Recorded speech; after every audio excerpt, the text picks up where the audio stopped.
Fala, pessoal! Tudo bem com vocês? Bora lá, bora chegar pra gente conversar sobre essa estreia de Memphis Depay no Corinthians e essa vitória fantástica, fenomenal, sensacional diante do Atlético Goianiense. Ah, mas era o lanterna e tal, mas gente, vocês já imaginaram se o Corinthians não consegue esses 3 pontos hoje? Eles eram inegociáveis. Corinthians, ufa, respira. Ainda tem muito a conseguir, a alcançar, mas o primeiro passo era vencer o jogo hoje. E vencer jogando bem. O que você faz quando você pega um adversário fragilizado? Você vence, você esmaga, você empurra, você massacra, você amassa, você empurra ainda mais para a crise. É isso que você faz quando você pega um adversário que é inferior a você. É isso que você tem que fazer. O Corinthians jogou bem segundo tempo. Primeiro tempo teve algumas dificuldades, a gente vai falar sobre elas, vai falar sobre escalação, vai falar sobre visivelmente uma estratégia pensando também no jogo da Sul-Americana e também nos próximos, vem uma sequência importante daqui para frente, tem um Corinthians e Flamengo se avizinhando pela Copa do Brasil, semifinal de Copa do Brasil, então tudo isso tem que ser pensado. Tem jogadores com gestão física a ser administrada e tem a estreia do Memphis, que inclusive segundo informações da própria reportagem que estava lá no gramado, do Felipe Brizola, muito competente. Cara, a ideia nem é utilizar o Memphis aqui por 45 minutos, a ideia é utilizar ele por 15, 20 e tudo mais, e foi exatamente o que aconteceu. E dá pra ver, né? Dá pra ver como ele ainda tá um pouco travado nos seus movimentos, como ele ainda tá um pouquinho desembocado, né? A gente fala assim, né? Um pouquinho fora de ritmo, o que é normal, mas já dá pra ver, né? Nos mínimos toques na bola, né? O quanto ele é diferente, assim, né? Imagina esse cara 100% fisicamente voando ano que vem, então. Claro que a gente imagina, né, que ele possa corresponder ainda nessa temporada e vai fazer isso nos próximos jogos. Então, tem uma gestão física a ser feita aí, né? Eu entendo a ansiedade do torcedor, ela é minha também, ela é de todo mundo que acompanha um cara desses jogando aqui no futebol brasileiro, mas demanda um tempinho, né? 10 de julho, a última vez que ele entrou em campo com a seleção da Holanda, 71 dias depois, não é tranquilo, né? O Atlético Goianiense, por mais frágil que seja, são jogadores profissionais, os caras chegam junto, é um jogo competitivo, o gramado da Neoquímica Arena, ele muitas vezes propicia, para quem não está acostumado, né, o cara escorregar um pouco mais, então ele tem que se adaptar a isso também. Enfim, mas a gente vai falar bastante sobre os primeiros movimentos de Memphis Depay com a camisa do Corinthians, camisa 94, ele que entrou aos 22 minutos da segunda etapa, e a gente precisa destacar alguns outros jogadores aqui, hein? Gente, vou falar um negócio, hein? Já temos 4.000 pessoas aqui. Obrigado, gente. Pode checar, inscreva-se no canal, deixa o like na live aqui que me ajuda bastante, pra gente poder falar sobre esse jogo, essa estreia pela próxima 1 hora. Gente, o Yuri Alberto, você pode falar o que quiser do Yuri Alberto. Você pode. Ele amassa a bola de vez em quando. Ele às vezes tem dificuldade para dominar, ele perde muitas vezes gols feitos, ele peca nas finalizações. Você pode falar tudo isso e eu concordo, inclusive. Agora, uma coisa é inegável no Yuri. Uma coisa ela é absolutamente irrefutável no Yuri Alberto. Ou duas. O quanto ele é muito Corinthians, o quanto ele quer muito dar certo no Corinthians, o quanto ele não abandona esse Corinthians, tá? E como ele não desiste da jogada. Como ele tem raça, como ele se entrega, como ele representa. O resto, óbvio que não é menos importante. Mas essas duas coisas, cara, fizeram, por exemplo, com que o Romero marcasse o segundo gol.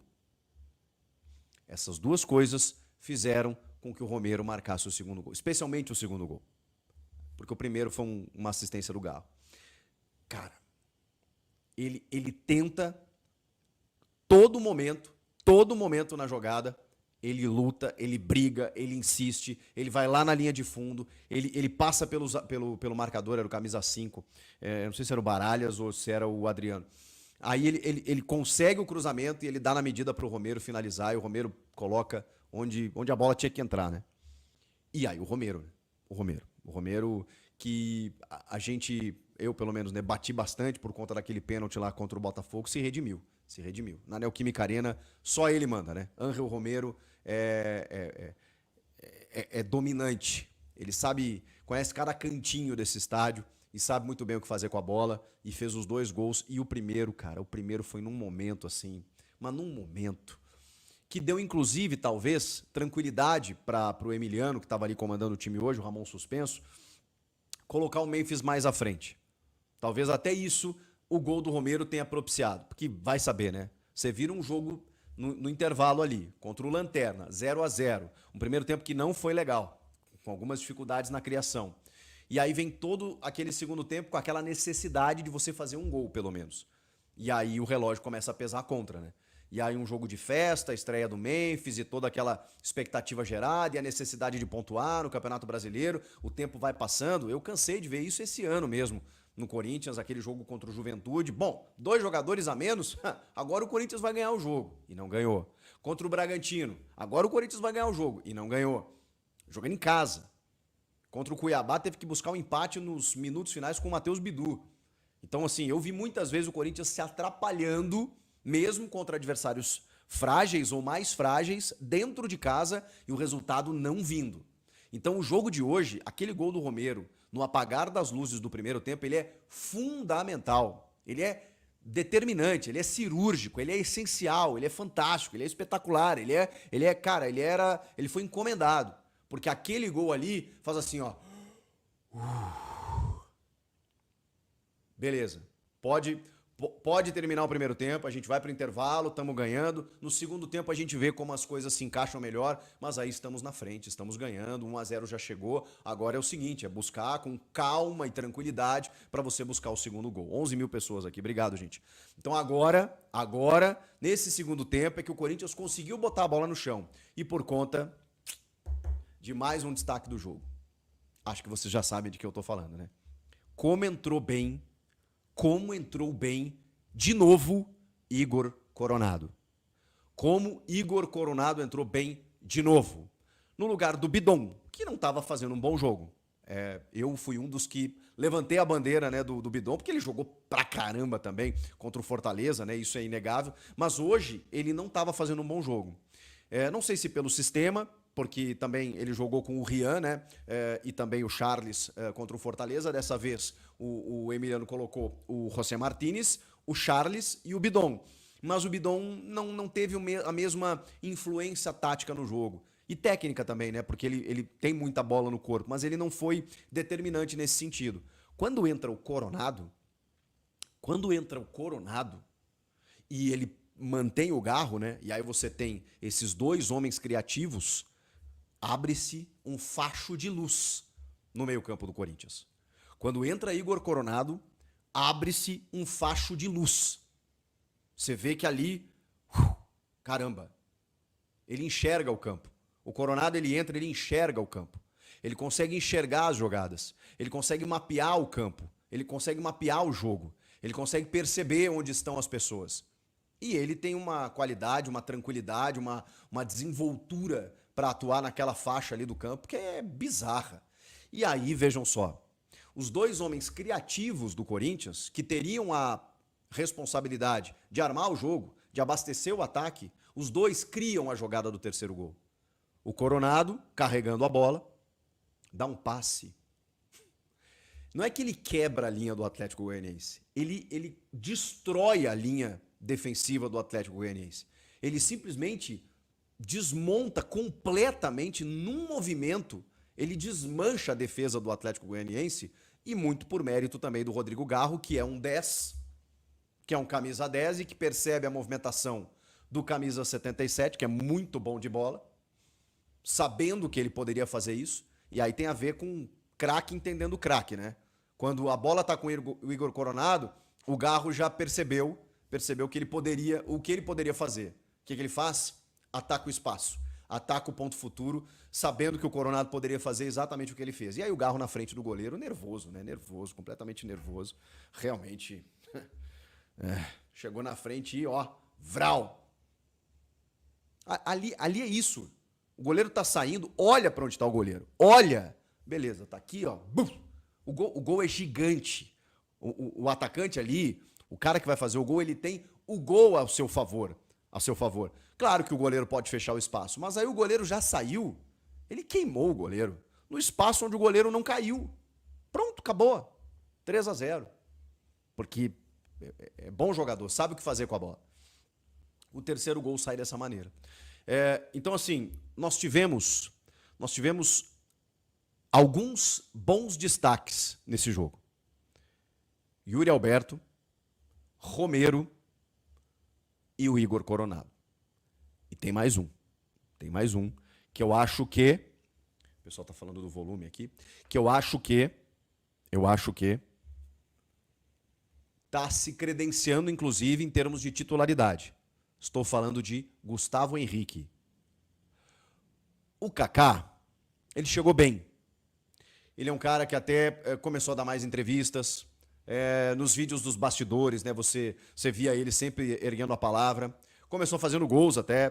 Teve alguns azares, vamos colocar assim, né? Alguns gols contra que ele fez e tal. Mas ele fez alguns gols. E até pela vontade, né? Digamos assim, pela disposição dele, ele foi se firmando. Depois o Ramon adotou a linha de 3, e aí tinha na parceria o Félix e o André Ramalho. Facilitou um pouco as coisas. O Gustavo Henrique foi perdendo um pouco de espaço. Mas assim, vou colocar aqui os zagueiros do Corinthians, tá? Kaká, Félix Torres, André Ramalho, Gustavo Henrique, tô esquecendo de alguém, né? Aí tem o menino João Pedro, que acho que até foi emprestado. De todos os zagueiros do Corinthians, o Caetano, o Gustavo Henrique e o André Ramalho são os melhores. Eu não sei se eles formam uma boa dupla de zaga. Não sei. Eu só sei que eles são os melhores, tecnicamente. Às vezes, você precisa de um Kaká que é um rebatedor. E isso não é uma crítica propriamente, né? O zagueiro rebatedor, ele muitas vezes é necessário no time. Você tem um cara, às vezes muitas duplas se forjaram dessa maneira. Você tem um cara mais técnico que sai jogando e tem outro que, cara, ou passa você ou passa a bola, né? Você preenche o espaço ali e o cara joga sério. O Kaká daqui a pouco, e num sistema de 3 zagueiros, acho que ele cresce. Então daqui a pouco você precisa de um cara mais, digamos, vigoroso ali, né? Do lado de um cara mais técnico. Agora, que os 2 melhores zagueiros do Corinthians são Gustavo Henrique e André Ramalho, eu não tenho dúvida. Isso já está provado. Tecnicamente, os 2 são acima da média, acima dos outros. E aí vai saber, né? Vai depender aí do Ramon de utilizar essa dupla. Hoje o André Ramalho estava suspenso e ele nem jogou contra o Fortaleza, né? Para dar uma descansada também. O André já tem mais de 30 anos, 32. Ele chegou jogando todos os jogos, assumiu a condição ali de titular, foi um cara super importante, se fixou como um dos líderes do time.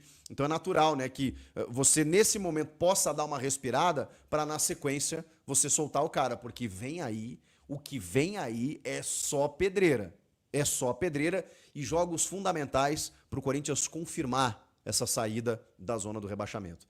Para o Corinthians confirmar essa escalada na tabela. E aí conseguir, inclusive, ter mais tranquilidade, ter mais motivação, ter mais alegria para poder disputar as Copas. Porque, por enquanto, o corintiano ainda não conseguiu comemorar assim, né, com total êxito as Copas. Por quê? Porque sempre que ele comemora, meu Deus do céu, passamos contra o Juventude, gol no último minuto e tal. Aí ele olha, rapaz, temos que ganhar no final de semana. Aí vem o Botafogo, perde, o time segue na zona.